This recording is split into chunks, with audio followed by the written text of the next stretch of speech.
Bonjour à vous et bienvenue sur Allemand sans faute. Déjà que si vous n'êtes pas encore abonné, abonnez-vous et n'oubliez pas d'activer la cloche de notification pour ne rater aucune de nos prochaines vidéos. Aujourd'hui, nous allons voir particulièrement deux choses principales qui sont les pronoms personnels en allemand et la conjugaison du verbe être en allemand. Retenons déjà qu'en allemand, il existe, je crois, 9 pronoms personnels qui ont leur correspondant en français. Commençons déjà par le premier pronom personnel qui est ich. Ich, ça veut dire je. Retenez en fait que la prononciation en allemand est très importante et très capitale aussi. Vous savez, l'allemand a son accent à lui qui n'est pas toujours comme en français. Donc, je se prononce ich. Ça veut dire je. Du, tu. Chaque fois que vous allez voir ce du, c'est du, ça vous allez lire ça du et vous allez savoir en fait que ça veut dire tu en français. C'est le deuxième pronom personnel en allemand, tout comme en français. On a oder sie, oder es, qui veut respectivement dire il ou elle. En effet, ça ne veut pas dire que tous ces trois pronoms personnels là veulent dire la même chose, mais ces trois pronoms personnels là sont sur la même position en fait. Ils occupent tous la troisième position et la troisième position du singulier. Correspond à il. Ici correspond à elle. C'est vrai que S n'a pas une correspondance claire ou bien nette en français, mais nous allons mieux expliquer ce pronom personnel S quand nous allons voir les articles en fait en allemand. Continuons avec le pronom personnel wir. Wir qui veut dire nous en allemand. Nous avons aussi le pronom personnel ihr. Ihr qui veut dire vous en allemand. Nous avons la troisième personne du pluriel qui est sie. Sie, la troisième personne du pluriel qui veut dire il en allemand.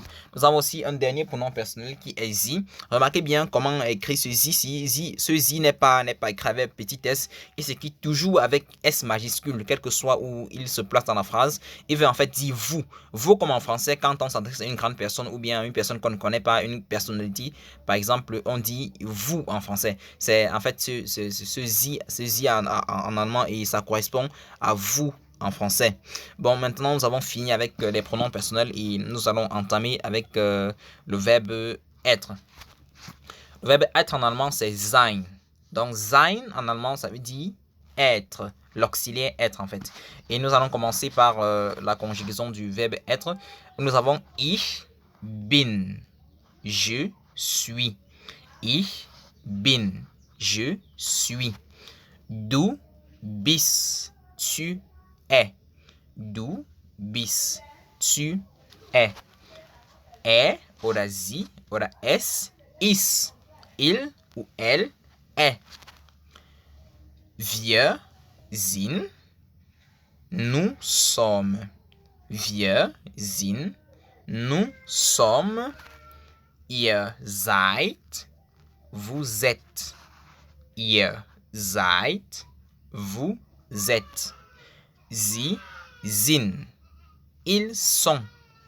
Sie sind, ils sont.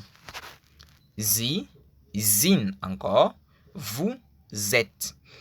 Sie sind, vous êtes. Remarquez qu'ici, en fait, c'est pas le vous comme la deuxième personne du pluriel, mais c'est le vous du vouvoiement. Mais en allemand, ça s'écrit comme, ça se conjugue en fait comme le vous de le vous de la troisième personne, je voulais dire du pluriel. Donc, on dit sie sind pour dire vous êtes, la formule de politesse. Alors nous avons fini pour aujourd'hui, nous sommes à la fin de cette vidéo. Si vous avez des commentaires ou bien des remarques, n'hésitez pas à nous écrire en commentaire. Ou bien si vous avez une autre préoccupation, si vous avez un sujet particulier sur lequel vous voulez que nous fassions une vidéo, n'hésitez pas à nous écrire dans les commentaires. À la prochaine.